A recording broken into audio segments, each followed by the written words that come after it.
আর এবার শুরুটা করলাম ছোট্ট একটা হাতে বিস্কুট নিয়ে। জানি না কেন বিস্কুট খেলে মুখটা কেমন টক টক হয়ে যায়, তাও আমাদের ইচ্ছে করে মাঝে মধ্যে এসব জিনিসগুলোকে খায়। বহুদিন বিস্কুট মুখে দিইনি, মিনিমাম ধরতে পারেন 4 থেকে 5 মাস। তারপর আমি আবার বিস্কুট খাচ্ছি, শরীর খারাপ হয়ে গেছিলো এসব খেয়ে খেয়ে। তবে ছোটোবেলাকার একটা আবেগ, সকালে ঘুম থেকে উঠবো, জলে ডুবিয়ে বিস্কুটই হোক আর চা দিয়ে বিস্কুটই হোক, চাই। একটা নেশাতে পরিণত হয়ে গিয়েছিলো আর কি। দিয়ে আস্তে আস্তে সময়ের সঙ্গে সঙ্গে বড় হয়েছি, আমরা বহু কিছু বুঝতে শিখেছি, আমরাও বড় হয়েছি, মানুষকে অনেক বড় বড় কথা বলতে শিখেছি, আর মানুষও আমাদেরকে ভুলে যেতে শিখেছে। আর বিস্কুট আমাদেরকে ছেড়ে যায়নি। মনে হলেই দোকানে দেখলাম যে বিস্কুট নিচ্ছে একজন, আমিও নিই, খেয়ে দেখি একটু। যে ওখানেতে একটা 5 টাকার বিস্কুট কিনেছিলাম, ওখানেই খেয়ে দিলাম। আবার একটা বড় প্যাকেট নিলাম, খেলাম। আমার বহুদিন তো খাইনি, ছোটোবেলার আবেগ। তবে হ্যাঁ, এখান থেকে আরও একটা জিনিস আমাদের বোঝা উচিত, বোঝা যায়, প্রাক্তনকে কখনো ভোলা যায় না। মানে প্রাক্তন বলতে এখানে আমি অন্য কিছু বলছি না, বলছি পুরোনো স্মৃতিগুলোকে কখনো ভোলা যায় না। ছোটো থেকে আমরা যা খুশি করি, যা কিছুই করেছি না কেন, আবার বড় হলে না একা একা ভাবতে ভাবতে সেগুলোকে এবার মনে পড়ে।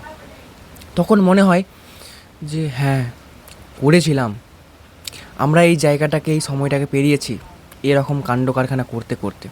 আবারও মনে পড়ে, আবারও সেই সিচুয়েশানগুলোকে মনে ধরে। মনে হয় কখনো আমরা যদি সেই সমস্ত জায়গাগুলোকে ফিরে যেতে পারতাম, যদি আবারও মনে হয় যদি আমরা সেই সমস্ত জিনিসগুলোকে ফিলিংস করতে পারতাম, যদি বুঝতে শিখতাম, যদি বুঝতাম, তাহলে কখনো হয়তো এতটা বড় হওয়ার চেয়েও আগে আমরা সেই জিনিসগুলোর উপরে গুরুত্ব দিতাম। দেখবে কখনো জীবনে এমনও বন্ধু আসে যাকে কখনো ভোলা যায় না, কিন্তু নিঃসঙ্গতায় সে কখন হারিয়ে যায় আমাদের জীবন থেকে আমরা কখনো সেটা বুঝতেও পারি না। আমরা মানসিক চাপে কখনো কখনো আবার নিজের কাজে ব্যস্ত থাকি, নিজেকেই হয়তো ঠিকভাবে সময় দিই না। এভাবে নিজের অবহেলায়, নিজের অযত্নে নিজেকেও হারিয়ে ফেলি। কখনো কখনো আবার এমনও সিচুয়েশান আসে নিজের থেকে অন্যকে বেশি গুরুত্ব দিই। এটাও একটা খারাপ। এটাও আমাদের যে কখন যে অবহেলাটা আমাদের জীবনে ধ্বংস বয়ে আনে, আমরা এটাও কিন্তু বুঝতে পারি না। তাই আমাদের অবিলম্বে উচিত এই সমস্ত জিনিসগুলো থেকে একটু দূরে সরে থাকা, দূরে সরে যাওয়া। আমরাও তো মানুষ।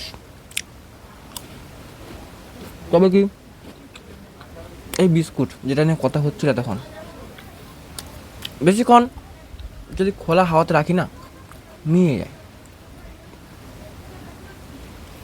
জাস্ট তাও একটা কথা বলি, যদি এই বিস্কুট তৈরি হওয়াটা দেখো না, কখনো তোমার মুখে দেওয়ার রুচি হবে না যে বিস্কুট খাওয়াটা। আমার একটা বন্ধু কোথাকার একটা বিস্কুট ফ্যাক্টরিতে কাজ করতো, সে আমাকে এসে বলছে বিস্কুটটা তৈরি হচ্ছে ঠিকই, যেখানে ময়দাটা মাখা হচ্ছে, ছোটোখাটো একটা সে শুরু করেছে একটা বিস্কুট কোম্পানি, বলছে যেখানে ময়দাটা মাখা হচ্ছে তার পাশ দিয়ে ড্রেনের জল বয়ে যাচ্ছে, এত পরিমাণ মশা চাচ্ছে। তাই যখন জল ডালছে সেই জলটা ছিটকে এসে বিস্কুটটাতে পড়ছে, ময়দাটাতে, আমরা সেটাকেই আবার মাখছি। এভাবে তৈরি হচ্ছে বিস্কুট। এখন যেগুলো বড় বড় ফ্যাক্টরি সেগুলো তো মেশিনে তৈরি হয়, বাট ওখানে তখন হাতেই মাখা হচ্ছে। তাও আমাদের একটা আবেগ, যতটা সম্ভব এগুলো কমিয়ে দেওয়ার চেষ্টা করেছি, কারণ আমি তো ডায়েট পালন করি, আমি তো ব্যায়াম করি, আমি তো ছুটতে যাই, যতটা সম্ভব এগুলো খায় না। তাও মানুষের মুখের স্বাদ, মানুষের মুখের টেস্ট, মানুষ শালা কতটা বেঈমান। কখনো আজকে বলবো এটা করছি, কালকে বলবো ওটা করছি, এইভাবেই সব কিছু হারিয়ে যায়, বিলীন হয়ে যায়। তবে আজকে সকালটা বিস্কুট দিয়েই শুরু করলাম। আমি তোমাদের জন্য যতটুকু চেষ্টা করি ভালো কিছু বলার, ভালো কিছু করার, ঠিক সেভাবেই আমিও চেষ্টা করি সবার সঙ্গে, সবাইকে সঙ্গে নিয়ে চলার। তাহলে মানুষ সবই পারে, মানুষই সব পারে, মানুষই আবার সব কিছুকে ধ্বংস করতে পারে।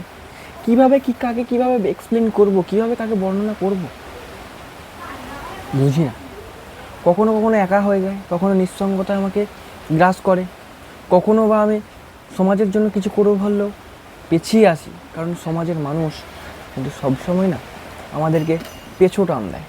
তাই আমরা পারি না সে সময় সব কিছুকে এগিয়ে যেতে। তাই আমাদের কি করা উচিত, করণীয়টা কি, আমরা এখনো বুঝতে পারিনি, বুঝে উঠতে পারিনি সব সময়, কারণ আমরা মানুষ। জীবন রঙিন, যদি তুমি তোমার রঙিনতাকে নিয়ে এগিয়ে যেতে পারো, তবে এই জীবনটা সাদা কালো একটা আবছায়াতে ভরে যায় বা ভরে ওঠে যখন তোমার মধ্যে একটা দুঃখ থাকে। তবে সবসময় এই দুঃখ বা এই রঙিনতা থাকে না, মানুষকে সমস্ত পরিস্থিতির মধ্যে দিয়ে পেরোতে হয়। তবে তোমাকে কি বলতে হবে, শিক্ষিত হতে হবে, বলতে হবে ভালো কথা, শিক্ষিত হতে হবে। তবে তোমার কথাবার্তা, তোমার কথার মধ্যে মিষ্টতা বেরোবে, মনের মধ্যে মাধুর্যতা বেরোবে, তবেই তো আমরা মানুষ হয়ে উঠবো। প্রকৃতির মধ্যে বিলীন হওয়াটা আমাদের যেমন কর্তব্য, ঠিক তেমনই প্রকৃতির সঙ্গে মিশে থাকাটা এবং প্রকৃতিকে নিয়ে জ্ঞানার্জন করাটা আমাদের অতি প্রয়োজন, অতি প্রয়োজন, খুব প্রয়োজন। প্রকৃতিকে চেনা, প্রকৃতিকে জানা, প্রকৃতিকে বোঝা যদি আমাদের না কর্তব্য হয়ে থাকে, তাহলে প্রকৃতিকে বাঁচাবে কারা?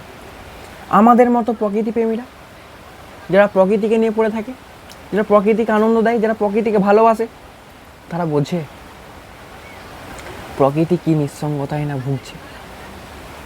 দেখবে একটা গাছ যখন দাঁড়িয়ে থাকে না, সেও তখন ভাববে